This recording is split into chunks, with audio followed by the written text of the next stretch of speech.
The following program is about rape and includes explicit language. Viewer discretion is advised.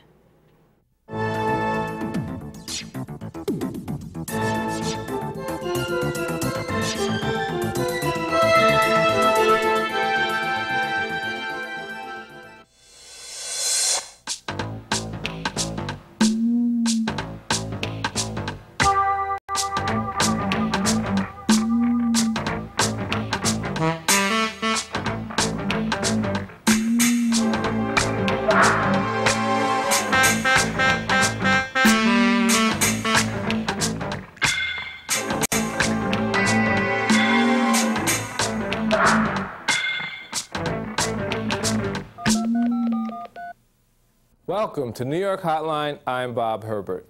Today, jury selection began for the Central Park jogger rape trial.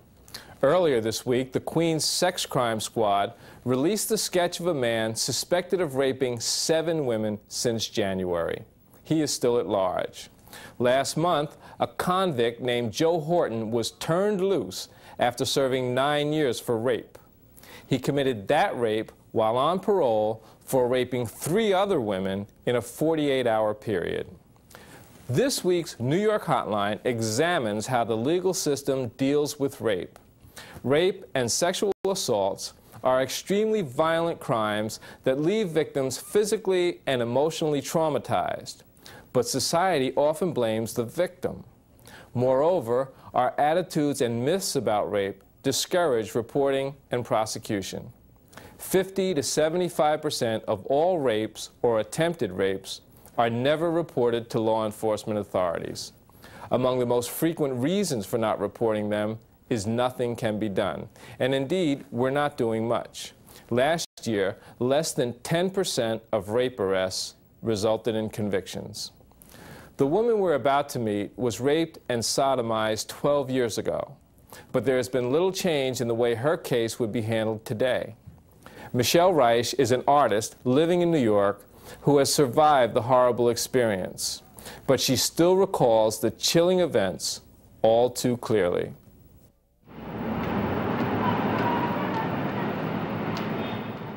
It was Memorial Weekend, and it really was the first time I felt alone in the city.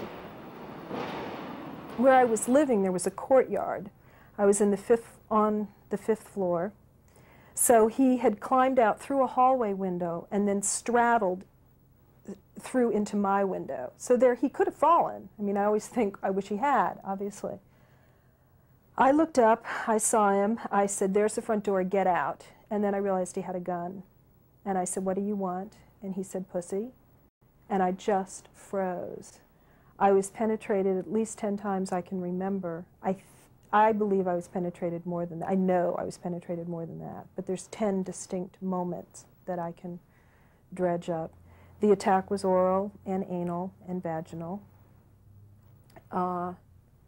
We talked some of the time, too. In the beginning, he was calling me a bitch and a white bitch.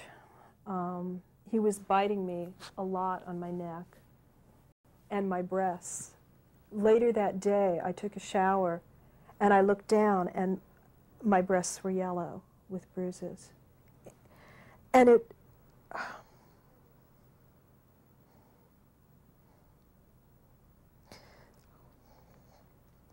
I guess that, for me, is when I knew it was real. You know, it's funny. Shock is a funny state to be in. And I think most people either laugh or cry. I mean, there's definitely a survivor sense of humor, and you want it to be less painful. I had a lot of impressions of him. I was aware of his height and his build. I knew that he was very muscular. I knew he was young, I mean, just from talking to him. I saw his skin tone at one point.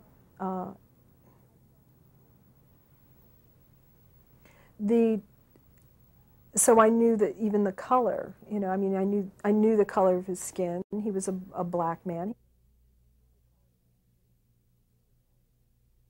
As soon as I heard his footsteps in the courtyard, I picked up the phone and dialed 911. And I was very controlled and very collected. I'd been very controlled during the whole thing, and I was like, there's a man leaving my apartment building. I have just been raped. I live at 30 Charlton Street. I described him, and I heard the woman on the phone say to her friend, obviously, there's a woman on the phone that says she's been raped, but she doesn't sound very upset.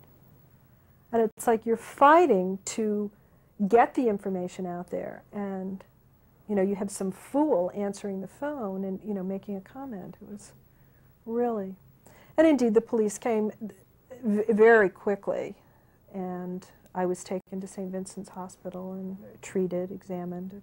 However, 2 days later I went back to St. Vincent's, and they assigned a young black male doctor to examine me. I went through the roof. Most rapists, when they're attacking, it's just an object, it's just a hole. It's an act of violence. They want to intimidate you. I was trying to think of this prayer. I couldn't, and I was like, there's got to be a way out of this situation. And at that point, I think in terms of the rape, I began to turn it around. Instead of submitting to the rape, which I certainly was doing, I was like, maybe I can talk him out of it. Talk him out of killing me. He's already penetrated me. There's nothing left here now.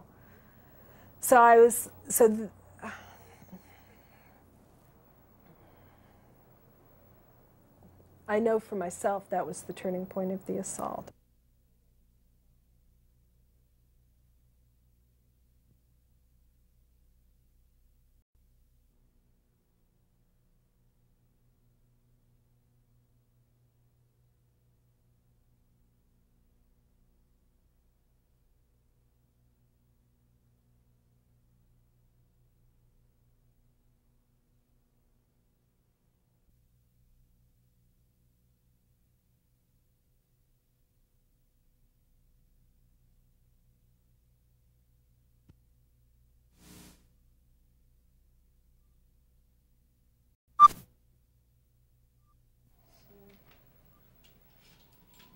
At the time that he was captured, he did have a slip of paper with my name and my phone number on it. And the next day I went downtown to to be examined by Linda Fairstein and to appear before the grand jury. And it's at that point that I overheard her talking to Detective Cooney and heard that this man had murdered before. He had murdered an elderly woman when he was 15. He had stabbed her with a screwdriver. And he said at the time, every time she moaned, I stabbed. I mean, this guy is so incredibly violent. He had been paroled in February. About a week before he was paroled, he had attacked and raped his cellmate, and they paroled him anyway. He was paroled in February. He broke into my apartment in May.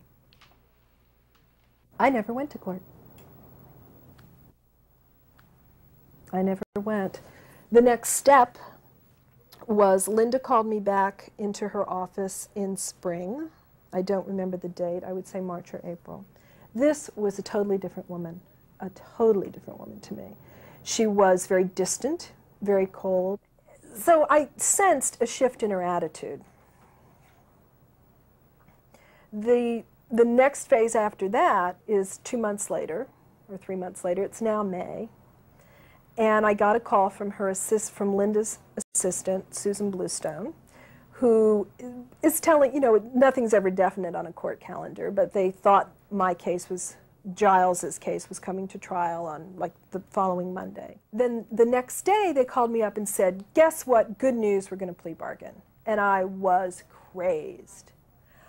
Why? Why are you plea bargaining? I hung up with them, I called up NYWAR, New York Women Against Rape, and said, what is going on? And they explained to me that as a victim, you're only a witness for the state. You have absolutely no rights. So if they want a plea bargain, that's their choice. There's nothing you can say, there's nothing you can do. So once again, you're a victim. It is now Thanksgiving of '78. And I went home and I came back on Saturday. Saturday night, Sunday morning, I wake up to hear the news on the radio that Bonnie Ann Bush has been murdered. She was shot, and who they believed had done this attack on her was Nathan Giles. I thought a lot about contacting her parents, that I just felt I still do feel a very strong connection to her. It felt good that he finally, finally he's in jail, you know, so at least this one didn't slip through the system's fingers. However, here again, under just flukes of fate, at the time of Giles is now, at last I heard, Giles is now in Attica. He has been sentenced to like 65 years, which since he's 30, that's basically life. He is he's uneligible for parole, I believe.